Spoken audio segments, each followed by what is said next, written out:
اعوذ باللہ من الشیطان الرجیم بسم اللہ الرحمن الرحیم وبہ نستعین وہو خیر الناصر ومعین۔ آج کا درس برتنوں کے احکام کے سلسلے میں ہوگا کہ کس چیز سے بنائے ہوئے برتن استعمال میں لانا چاہیے، کون سی ایسی چیزیں ہیں کہ جن کے ذریعے سے بنے ہوئے برتنوں کو استعمال کرنا جائز ہے اور کن چیزوں سے بنے ہوئے برتن کا استعمال کرنا جائز نہیں ہے۔ تو سب سے پہلا مسئلہ کہ جو برتن کتے، سور یا مردار کے چمڑے سے بنایا جائے اس میں کسی چیز کا کھانا پینا جبکہ اس چیز میں تری موجود ہو حرام ہے۔ اس چیز میں اگر اس برتن میں تری موجود ہو، تری پائی جاتی ہو، اس برتن کا استعمال کرنا جائز نہیں ہے۔ اور اسی طریقے سے اس برتن میں کہ جو کتے یا سور یا مردہ جانوروں کی کھال سے بنائے گئے ہوں ان میں وضو یا غسل کرنا جائز نہیں ہے۔ اور احتیاط مستحب کی بنا پر اگر کتے، سور یا مردار کے چمڑے سے کسی اور چیز میں استعمال کیا جائے، مثال کے طور پر اگر دری بنائی جائے، بستر بنائے جائیں یا بیلٹ وغیرہ جو استعمال ہوتی ہے یا جوتے وغیرہ بنائے جاتے ہیں ان میں بھی استعمال کرنا صحیح نہیں ہے، ان کو استعمال نہ کیا جائے تو بہتر ہے۔ دوسرا مسئلہ کہ سونے اور چاندی کے برتنوں میں کھانا پینا، بلکہ احتیاط واجب کی بنا پر ان کو کسی بھی طرح کا استعمال کرنا، کسی بھی چیز میں استعمال کرنا حرام ہے۔ لیکن اگر ان برتنوں کو گھر کی سجاوٹ کے لیے استعمال کیا جائے تو اس میں کوئی حرج نہیں ہے، لیکن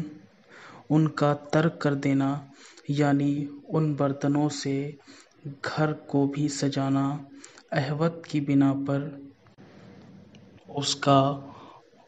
استعمال نہ کرنا بہتر ہے۔ سونے چاندی کے برتنوں سے کسی بھی طرح کی سجاوٹ یا ان کا بیچنا یا خریدنا احوط کی ترک کر دینا بہتر ہے۔ استکان یعنی چھوٹا سا شیشے کا گلاس جس میں قہوہ پیا جاتا ہے، اگر اس کے مثل چھوٹا سا گلاس سونے یا چاندی کا بنایا جائے، اگر اس کو بھی برتن کا نام دیا جاتا ہو، وہ چھوٹا سا گلاس اگر اس کو بھی برتن کا نام دیا جاتا ہو تو اس کا بھی استعمال کرنا جائز نہیں ہے۔ لیکن اگر اس کو برتن میں شمار نہ کیا جاتا ہو تو اس کا استعمال کرنے میں کوئی حرج نہیں ہے۔ اور اس کے بعد والا مسئلہ یہ ہے کہ ایسے برتن کہ جس پر سونے یا چاندی کا پانی چڑھایا گیا ہو، ایسے برتنوں کا استعمال کرنے میں کوئی حرج نہیں ہے۔ اگر جست کو یعنی کسی بھی ایسی دھات کو سونے یا چاندی میں ملا کر بنایا جائے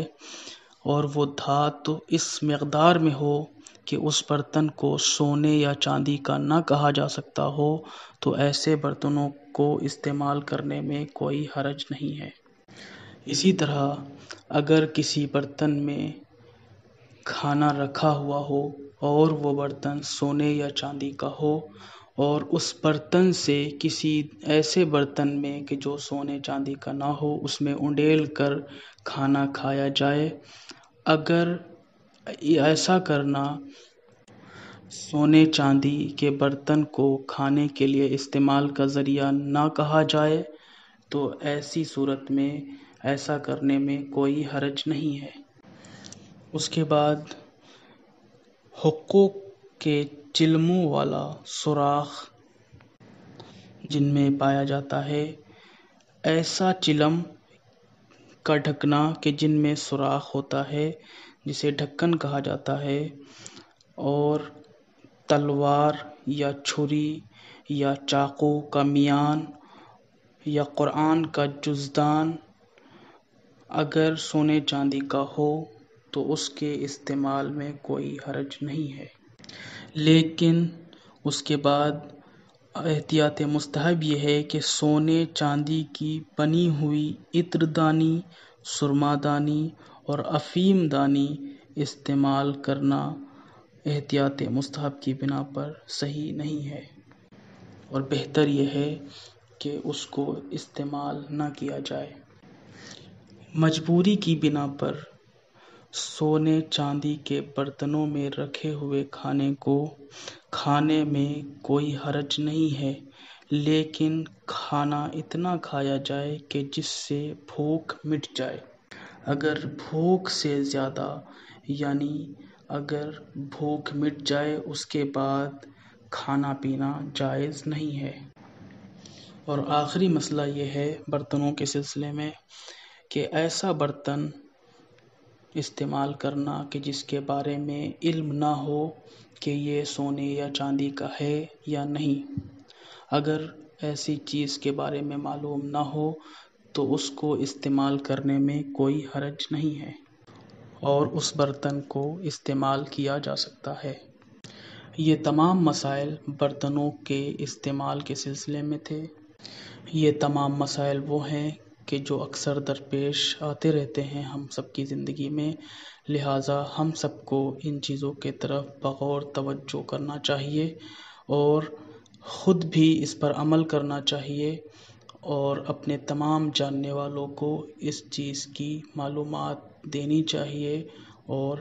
ان کے علم میں بھی ان چیزوں کو لانا چاہیے تاکہ ہم مسلمان ہونے کے ساتھ ساتھ اپنے آپ کو عملی جامے میں ڈھال سکیں اور اسلامی قوانین پر عمل کر سکیں۔ اس درس کو سننے والے تمام ہی لوگوں سے درخواست ہے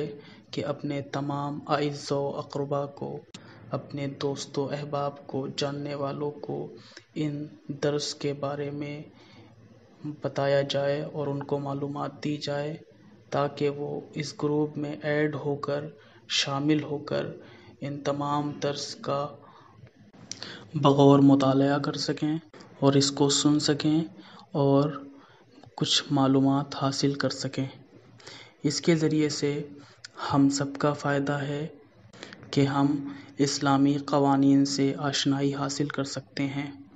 اور یہی حکم قرآن مجید کا بھی ہے کہ تعاونوا علی البر والتقوی ولا تعاونوا علی الاثم والعدوان، یعنی اچھائی اور نیکیوں میں ایک دوسرے کی مدد کرو، برائی اور گناہوں میں ایک دوسرے کی مدد نہ کرو۔ لہٰذا ہم سب کو چاہیے کہ ان اچھائی اور بہتری کے کاموں میں ایک دوسرے کی مدد کریں اور زیادہ سے زیادہ ان درسوں کے بارے میں، ان احادیث کے بارے میں لوگوں کو بتائیں اور ان سے اس چیز کو شیئر کریں اور ان کو اس چیز کی طرف راغب کریں۔ وآخر الدعوانا ان الحمد للہ رب العالمین۔